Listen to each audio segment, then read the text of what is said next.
Okay, so we are here inside Hall 1 at the British Motor Show, and we've got this, the Alpine A290.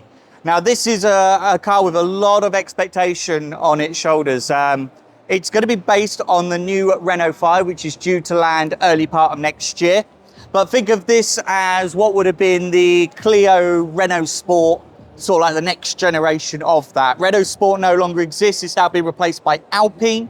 And this is going to be the car that's going to be seen as the more fruity version. So it's going to be rivaling cars like the Hyundai i20N, Fiesta ST, it's that sort of car. So I've got some details that we'll run through. So this car here, the Premier Edition, there will only be 1955 made, which is the year that it was founded. But in terms of the rest of the range, they will be unlimited. It's going to weigh about 1,476 kilos, which is about 200 kilos less than the equivalent electric Mini Cooper. So we're expecting it to be handled really, really well. It's expected to have about 236 miles of range from its 52 kilowatt hour battery.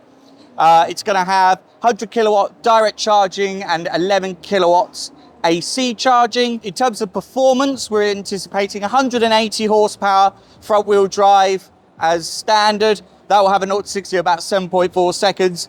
And then the GTS version, which is the 220 horsepower, that will have a 0 to 60 of 6.4 seconds. So fundamentally, it's going to have the same electric motors as that of the Renault Megane. So let's have a look around it. So down the sides here, we've got 19-inch alloy wheels, which are designed to look like snowflakes. We've got all these sort of like additional vents, sort of like fake vents down the sides. So they're going to be sort of like to highlight this car's more sporty nature. You've got the side sills down there as well. Then at the back, you've got this rear spoiler, which has been toned down a little bit from the beta concept car. You've got a little lip spoiler here, Alpine badging, and then you've got the sort of like the diffuser down here.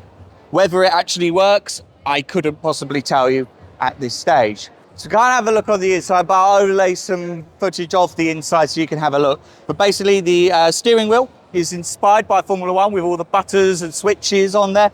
We've also got an overtake button, which is really cool. That will give you the full 300 Newton meters of torque available to sort of like move past other traffic. Infotainment system is going to be very much the same as what we're going to get in the Renault 5. It's a 10.1-inch display using a version of the OpenARLIC system. So it's going to have Google integrated, so think Google Maps, Google Play Store, and Google Voice Assistant. So that's going to be really good. People are saying a lot of good things about the infotainment in the Renault. So this car's going to get that. In terms of actually differences between this and the Renault 5, the switches for changing gear, they're going to be on the dashboard, sort of like further down, where they are like on the A110, as opposed to on a stalk like they are on the Renault. And you're going to have a sort of more bucketed seat as well.